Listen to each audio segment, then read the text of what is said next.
અરવલ્લી જિલ્લામાં અપમૃત્યુના કિસ્સાઓમાં વધારો નોંધાઈ રહ્યો છે। ત્યારે ગતરોજ માલપુરની વાત્રક નદીમાંથી એક અજાણ્યા યુવકનો મૃતદેહ મળી આવ્યો હતો।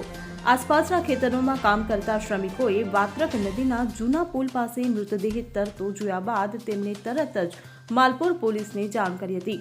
તો પોલીસ તપાસમાં મૃતદેહ પુલ પાસે ઊંધી સ્થિતિમાં તરતો મળી આવ્યો હતો, જે બાદ પોલીસે મૃતદેહને બહાર કઢાવ્યો અને પ્રાથમિક તપાસ હાથ ધરી હતી। તો હાલ મૃતક યુવકની ઓળખ થઈ શકી નથી।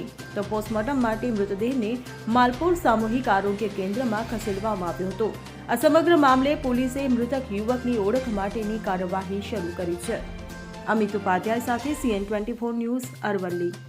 હવે જુઓ દેશ દુનિયાની તમામ ખબરો તમારી આંગળીના ટેરવે।